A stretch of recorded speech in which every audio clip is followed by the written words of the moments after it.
My husband said I was overreacting about his friend's jokes about my weight. Then his friend's wife showed up at my door with wine and said she finally left him after watching him do to me what he'd done to her for 15 years. I stared at Gretchen standing on my porch. Mascara streaked down her cheeks, holding a bottle of Pinot Grigio like a peace offering. We'd met exactly 4 times at barbecues where I smiled politely while her husband Trevor made comments about how I should try his wife's diet plan. "Can I come in?" she asked. I stepped aside. She walked straight to my kitchen, grabbed 2 glasses from the cabinet like she'd been here 100 times, and poured generously. "I need you to understand something," she said, sliding a glass toward me. "What Trevor did to you at dinner last night. That was my entire marriage. Last night. God, last night. Trevor had patted my stomach at the restaurant and said, 'When's the baby due?' in front of 8 people. My husband Derek laughed. Actually, laughed. Then told me in the car I was being dramatic when I started crying. He used to weigh me," Gretchen said quietly, "every Sunday morning. If I gained a pound, he'd make me eat standing up all week, said I didn't deserve a chair. My wine glass stopped halfway to my mouth. At parties, he'd introduce me as his work in progress. He bought me gym memberships for every birthday, anniversary, Christmas. Once bought me a Peloton and a bag of Oreos in the same shopping cart, just to see which one I'd use first. I thought about Derek, how he'd stopped touching me 6 months ago, how he started accidentally buying clothes 2 sizes too small, how he joined a gym with Trevor 3 times a week and came home talking about discipline and commitment. "Your husband is learning from mine," Gretchen said.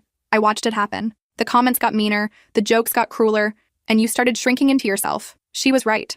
I'd stopped wearing anything form-fitting, stopped going to their poker nights, started eating lunch in my car so Derek wouldn't comment on my portions. "Why now?" I asked. "Why'd you leave now?" Gretchen's jaw tightened. "Because last night, watching Trevor humiliate you while your husband egged him on, I saw my daughter. She's 13. She heard everything. And this morning I found her weighing herself, crying, writing down every calorie she'd eaten for breakfast." The room went cold. "I won't let her think that's love," Gretchen whispered. We sat in silence for 3 minutes. Then my phone buzzed. "Derek, Trevor's coming over for the game. Order wings." I looked at Gretchen. She looked at me. "Don't order the wings," she said. When Derek and Trevor arrived an hour later, they found us sitting at the kitchen table. No wings, no beer. Just 2 women and an empty wine bottle. "What's going on?" Derek asked, confused. Trevor's face went white when he saw Gretchen. "She told me everything," I said quietly. "The weighing, the gym memberships, the standing up to eat. That's private," Trevor hissed at Gretchen. "Nothing's private anymore," she shot back. Derek laughed nervously. "Come on, this is ridiculous. Trevor's just trying to help." "Help what?" I interrupted. "Help me hate myself? Help me disappear?" "You're being sensitive," Derek said, using that tone, that careful, patronizing tone. "No," I said. "I'm being clear. Either this stops, or I'm done." Trevor grabbed Gretchen's arm. "We're leaving." She yanked free. "I already left. This morning, while you were at the gym. I took Lily. We're staying with my sister." Trevor's face went purple. "You can't just—" "Watch me," Gretchen said. After they left, Derek and I sat in the living room. He kept insisting I was overreacting, that I was ruining his friendship, that Gretchen was poisoning me against him, but I kept thinking about that 13-year-old girl crying on a scale. The next morning, I found Derek's phone unlocked on the counter. There was a text thread with Trevor I'd never seen before. The messages went back months, photos of me with commentary, meal plans for fixing me, gym schedules, and something else, something that made my blood run ice cold, a betting pool, on how long it would take to get me under 130 pounds. I screenshot everything, every single message, every photo, every disgusting comment about my body that my husband had made to his best friend while lying beside me at night. The betting pool had started in March. 6 other guys from their gym were in on it. They'd each put in $200. Winner takes all when I hit the target weight. Derek had $1,400 riding on me hating myself enough to starve. There were progress photos, ones Derek had taken without my knowledge, me sleeping, me getting out of the shower, me changing clothes. All sent to a group chat called Project Renovation. My hands were shaking so hard I nearly dropped the phone. I forwarded everything to my email. Then I called Gretchen. She answered on the first ring. Her voice was rough, like she'd been crying all night. "I need you to come back over," I said, "and bring Lily. I need her to see something." 30 minutes later, we were sitting at my kitchen table again, this time with Derek's phone laid out between us. I showed them everything. Lily was silent. Her face had gone pale. She's only 13, but she understood exactly what she was looking at. "My dad's in this chat," she said quietly, pointing at one of the names. "Him and his friends bet on Mom too. Back when I was little. I heard them once, talking about whether she'd lose the baby weight." Gretchen closed her eyes. "She lost it," Lily continued. "She was 118 pounds 3 months after I was born. Dad won $2,000. He took us to Disney World with the money. Mom couldn't ride most of the rides because she was too weak. I'm calling a lawyer," Gretchen said. "Right now. I'm calling 9 of them," I said. "Every single wife. Every woman married to the men in this chat." We spent the next 2 hours tracking down phone numbers. Some were easy, some took detective work. By noon, we had a list of 9 names and 9 numbers. The first call went to Patricia. Her husband Dominic had written disgusting things about both her body and mine. detailed comments about what he wanted to do to me once I lost enough weight. Patricia listened in silence. Then she said, "Give me your address. I'll be there in 20 minutes. The second call was to Quinn. Her husband Raymond had suggested Derek start hiding my birth control pills to speed up the process. Said pregnancy weight was harder to lose. Quinn started crying immediately. She was 8 months pregnant. The third call was to Noelle. Her husband Brent had sent photos of me to the group chat with a caption about how at least his wife knew how to stay thin. Noelle was quiet for a long moment. Then she said, "I've been thin because I'm sick. I have cancer. He knows this. He's using my illness to humiliate other women." By the time we finished calling, all 9 women had agreed to meet at my house that evening. Some were furious. Some were broken. Some were cold and calculating, like they'd been waiting for an excuse. Derek came home at 6:30. He walked into a living room filled with 9 wives and their lawyer. "What the hell is this?" he asked. "This is accountability," the lawyer said. Her name was Ramona. She specialized in divorce cases involving emotional abuse. We've compiled evidence of systematic harassment, emotional abuse, and in some cases stalking and voyeurism. Every woman in this room is filing for divorce. Every woman in this room is pressing charges where applicable. Derek's face went from confused to panicked to angry in about 5 seconds. "You can't be serious. We were joking. It was just guy talk." "Guy talk doesn't involve betting pools on your wife's body," Ramona said. "Guy talk doesn't involve secret photographs. Guy talk doesn't involve coordinating psychological abuse." "Where's Trevor?" Derek demanded, looking at Gretchen. "Getting served papers at his office," she said calmly, along with a restraining order. Over the next 3 hours, Ramona walked us through the process. Divorce filings, restraining orders, evidence documentation. She had a team of 4 other lawyers waiting at her office. This was going to be the fastest coordinated divorce action she'd ever handled. The men started calling, one by one, panicked voices demanding to know what was happening. Their wives sat stone-faced and didn't answer. By midnight, all 9 divorce petitions had been filed electronically. All 9 restraining orders were in process. And all 9 women had moved into the extended stay hotel 3 blocks from Ramona's office. We took every room on the 3rd floor, turned it into our own private fortress. That first night, we sat in Patricia's room and just talked. Really talked. About how long this had been going on. About the comments that seemed harmless at first. About the jokes that slowly turned meaner. About the gradual erosion of self-worth that happened so slowly you didn't notice until you were standing in a hotel room with 8 other women who'd experienced the exact same thing. Quinn was the youngest at 24. She'd been married for 2 years. The betting pool on her had started on her wedding day. Noelle was the oldest at 47. She'd been married for 19 years. She'd had cancer for 3. Her husband had been using her illness as a punchline in the group chat while she went through chemotherapy. The next morning, the men tried everything. Flowers, apologies, angry voicemails accusing us of overreacting, threats about taking the kids, promises to change. None of us responded. By day 3, the story had leaked somehow. A local news station picked it up. 9 women filing for divorce simultaneously, all represented by the same lawyer, all citing similar patterns of abuse. The reporter who called was named Valentina. She'd done an investigative series on emotional abuse in marriages the year before. She wanted to interview us. "We should do it," Patricia said. We were all sitting in the hotel breakfast room picking at bagels and fruit. We should tell everyone exactly what happened.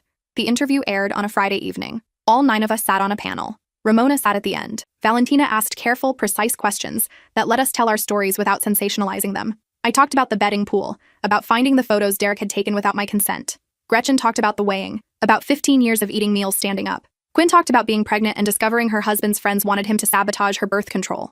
Noelle talked about having cancer and being used as a weapon against other women. The segment was supposed to be 20 minutes. It ran for 47. By Saturday morning, it had gone viral. Millions of views, thousands of comments from women sharing their own stories. The hashtag Project Renovation was trending. Then something unexpected happened. More women started coming forward. Women we didn't know.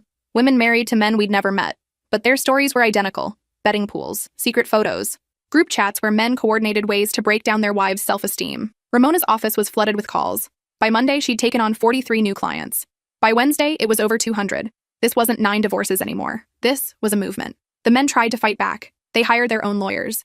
They went on local radio claiming we'd misunderstood their intentions. They said we were man-haters destroying families over harmless jokes. But then the evidence started leaking. Screenshots from other group chats, photos that had been shared without consent, messages that showed a pattern of coordinated psychological abuse spanning years. One of the men, Dominic, tried to claim he was being canceled. He went on a podcast to defend himself. He said his wife Patricia was unstable, that she'd always been insecure about her weight.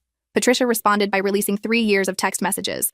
Messages where Dominic called her disgusting. Messages where he compared her body to other women. Messages where he told her she was lucky he stayed with someone who looked like her. The podcast host issued an apology and deleted the episode. 2 weeks after the first divorce filings, the district attorney announced an investigation. Several of the men had crossed into criminal territory. Voyeurism charges. Distribution of intimate images without consent. Stalking. Derek was one of them. He'd taken over 400 photos of me without my knowledge. Some while I was sleeping, some while I was undressing, some in our bathroom. He'd shared 63 of them with the group chat. I had to sit in a police station and identify myself in photos I didn't know existed. Photos of my body taken by someone who promised to love me. The detective taking my statement was a woman named Irene. She'd been working sex crimes for 12 years. She'd seen a lot, but even she looked shaken. This is one of the worst cases of spousal abuse I've documented, she said. The level of coordination, the systematic nature of it. This wasn't impulsive, this was calculated. The preliminary hearing was in March. All 9 men, all 9 wives present in the courtroom. Derek's lawyer tried to argue that the photos were taken in our shared home and therefore legal, that married couples don't have reasonable expectations of privacy from each other. The judge shut that down in under 2 minutes. The photos were taken without your knowledge or consent, she said, looking directly at Derek. They were distributed to third parties. This isn't a gray area. The trial was set for June. In the meantime, we were living our new reality. 9 women in a hotel. Some had kids who came to stay on weekends. Some had jobs they were trying to maintain while dealing with the legal process. Some were barely holding it together. We created a schedule. Breakfast together in the hotel restaurant. Court dates and lawyer meetings during the day. Dinner together in someone's room. Therapy appointments that Ramona had arranged with a trauma specialist who worked with abuse survivors. The therapist's name was Beverly. She ran group sessions twice a week. She helped us understand what had happened to us, how gradual conditioning works, how abusers isolate and manipulate, how what felt like love was actually control. I spent a lot of time thinking about how I'd gotten here, how I'd missed the signs. Derek hadn't started out cruel. He'd started out charming, attentive, interested in my life. The changes had been subtle, a comment here, a joke there, always followed by reassurance that he loved me, that he was just trying to help me be my best self. By the time I realized I was being torn down instead of built up, I was already convinced the problem was me, that I was too sensitive, too insecure, too damaged to handle normal relationship dynamics. That's how it works, Beverly explained. They don't start with cruelty. They start with concern. They make you believe they're helping. By the time you realize you're being hurt, you've already internalized the idea that you're the problem. Gretchen and I became close during those months. Really close. She understood what it felt like to look back on 15 years of marriage and realize it had all been a lie. To grieve for the person you used to be before someone convinced you that person wasn't good enough. Lily stayed with us most weekends. She was seeing her own therapist, working through what it meant to grow up watching her mother being systematically destroyed. Beverly said it would take years for Lily to fully process the damage, but she was resilient, angry, determined not to let any man treat her the way her father had treated her mother. Quinn lost her baby in April. The stress of the divorce triggered early labor at 34 weeks. The baby lived for 3 hours. We all went to the hospital, sat with her while she held her daughter, while she sobbed into Gretchen's shoulder and screamed that this was Raymond's fault, that he'd killed their baby with his cruelty. The funeral was small, just us, just 9 women who'd been strangers 6 months ago and were now bound together by shared trauma. Raymond didn't show up. His lawyer said attending would be too emotionally difficult. The trial started on June 3rd. The prosecution had spent 3 months building their case. They had the text messages, the photos, the betting pool documentation. They had testimony from digital forensics experts about the metadata on the images. They had testimony from psychologists about the impact of systematic emotional abuse. They had 9 women willing to stand up in court and detail exactly what had been done to them. The defense tried to paint us as vindictive, as women scorned who'd weaponized cancel culture, as unstable, insecure, mentally ill. They brought in character witnesses, friends who said the men were good guys, co-workers who said they'd never seen any signs of abusive behavior, parents who testified that their sons had been raised to respect women. But then the prosecution brought out the evidence. Message after message, photo after photo. Years of documented abuse laid out in chronological order. Derek's lawyer tried to argue that the messages were taken out of context, that they looked worse than they were, that men talk differently when women aren't around. The prosecutor's response was simple. She pulled up a photo Derek had taken of me sleeping, a photo where you could see the bruises on my arm from where he'd grabbed me during an argument. A photo I didn't know existed until the police showed it to me. She displayed it on the courtroom screen and asked Derek directly, "What's the context that makes this acceptable?" He didn't have an answer. The jury deliberated for 4 days. On day 5, they came back with verdicts. Guilty on voyeurism charges. Guilty on distribution of intimate images. Guilty on stalking. Guilty on conspiracy to commit emotional abuse. All 9 men. Guilty across the board. Sentencing was set for August. We left the courthouse in silence. No celebration, no relief, just exhaustion. That night, back at the hotel, we ordered pizza and sat in Patricia's room watching bad reality TV. Nobody talked about the trial. Nobody talked about the guilty verdicts. We just existed together in the quiet. Lily fell asleep on the couch around 10. Gretchen covered her with a blanket and stroked her hair. "She's stronger than I was at her age," Gretchen said quietly. "She won't let anyone treat her like this." "None of us will," Noelle said. "Not anymore." The sentencing hearing was brutal. All 9 men stood before the judge. Some apologized. Some maintained their innocence. Some cried. Derek apologized. He talked about how sorry he was, how he'd made terrible mistakes, how he'd been influenced by Trevor and the other men in the group, how he hoped I could forgive him someday. When it was my turn to give a victim impact statement, I looked directly at him. "You didn't make mistakes," I said. "Mistakes are accidental. What you did was intentional. You coordinated with your friends to break me down. You bet money on how much you could destroy my self-worth. You took photos of me without my consent and shared them with strangers." My voice didn't shake. "I'd practiced this for weeks. You told me you loved me while documenting my body like a science experiment. You made me believe I was crazy for being hurt by your jokes. You gaslit me for 6 years into thinking the problem was my sensitivity and not your cruelty." Derek was crying now, full, heaving sobs. "I don't forgive you," I said. "I don't even hate you. I just don't think about you at all anymore." Then I sat down. The judge sentenced them to 18 months in prison, plus 3 years probation, plus mandatory therapy for abusers, plus $50,000 in restitution to each of us. It wasn't enough. It would never be enough, but it was something. After sentencing, we went back to the hotel one last time. Most of us were moving into permanent places. Apartments we'd found over the past few months. New starts in new neighborhoods. I'd found a 2-bedroom in a building 3 miles from Gretchen's new place. Lily had already claimed my 2nd bedroom for sleepovers. She'd picked out paint colors and everything. That final night at the hotel, we had a party. Nothing fancy. Just 9 women who'd survived something terrible together. We drank wine and told stories that had nothing to do with our divorces. Patricia talked about her new job. Quinn talked about going back to school. Noelle talked about her cancer being in remission. Gretchen talked about Lily getting accepted into a private high school on a full scholarship. About how proud she was. About how her daughter was going to have opportunities she never had. Around midnight, someone asked the question we'd all been avoiding. What now? What happens when we leave here and go back to real life? "We stay connected," I said. "We keep showing up for each other." And we did. 2 years later, we still meet for dinner once a month. Sometimes all 9 of us. Sometimes just whoever can make it. We've been to each other's apartment warmings, birthday parties, bad first dates, and good second chances. Patricia got remarried to a man who treats her like an actual human being instead of a project. Quinn graduated with her degree in psychology. She wants to work with abuse survivors. Noelle wrote a book about her experience. It became a bestseller. She goes around the country now giving talks about recognizing emotional abuse. Gretchen and Lily are thriving. Lily's in her junior year of high school. She's captain of the debate team. She wants to be a civil rights lawyer. As for me, I'm still figuring it out. I got promoted at work, started dating someone who makes me laugh and never comments on my body, adopted a dog who sleeps on my bed and doesn't judge me. Some days are hard. Some days I still hear Derek's voice in my head telling me I'm too sensitive, too broken, too much. But then I remember standing in that courtroom. I remember 9 women who refused to stay silent. I remember that 13-year-old girl crying on a scale and her mother deciding enough was enough. And I remember that we won. Not because the men went to prison, not because we got money or justice or vindication. We won because we got out, because we chose ourselves, because we refused to let their cruelty define us.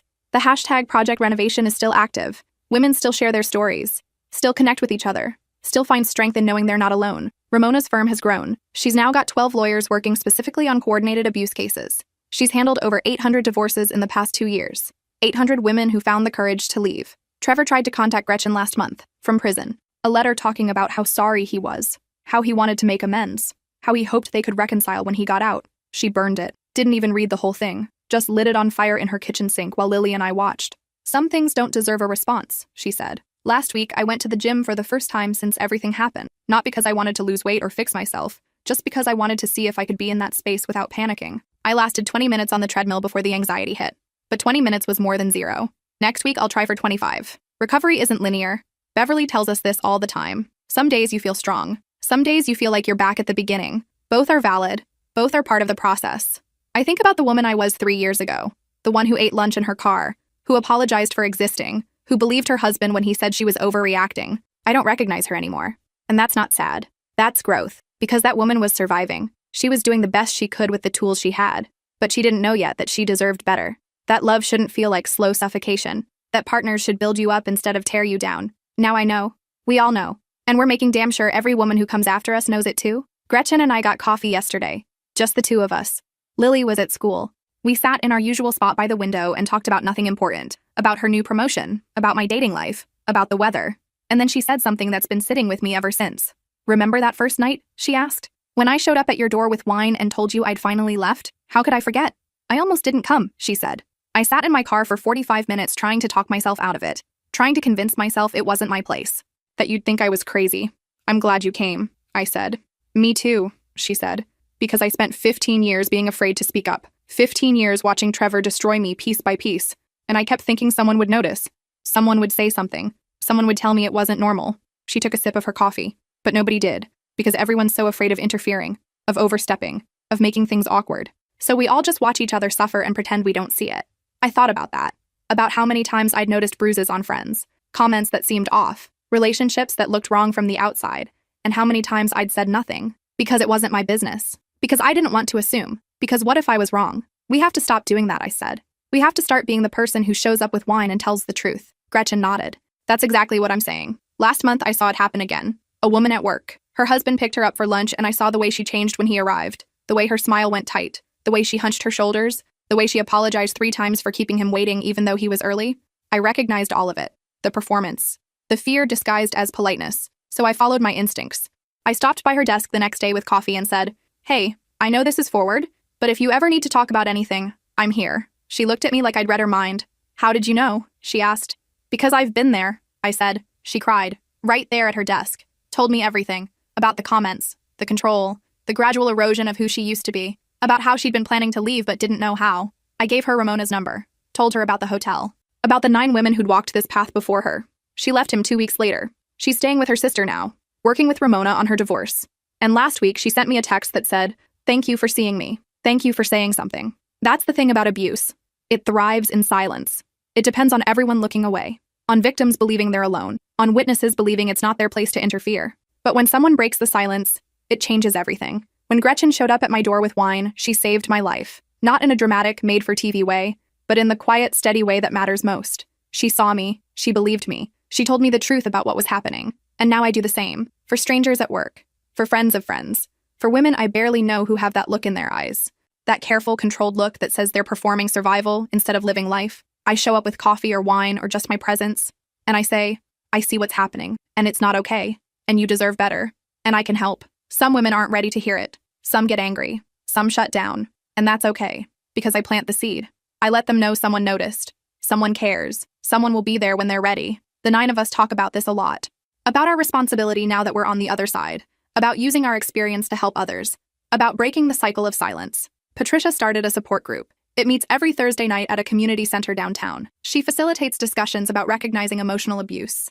About building exit strategies. About recovering your sense of self after years of being told you're worthless. Quinn volunteers at a domestic violence shelter. She helps women document their abuse. Teaches them how to collect evidence. Sits with them while they file police reports. Noelle's book tour has turned into a nationwide speaking series. She talks at colleges, corporations, community centers, anywhere that will listen. She shows people the text messages, the photos, the evidence of what coordinated abuse looks like, and people listen, because it's not abstract anymore. It's real. It's documented. It's right there in black and white. The backlash was inevitable. Men's rights groups calling us liars, saying we destroyed innocent men's lives over jokes, saying we're trying to criminalize normal male behavior. But we keep the evidence public. We show the betting pool, the secret photos, the messages about sabotaging birth control and hiding medications, the years of documented cruelty, and most people see it for what it is. Not jokes, not normal, just abuse.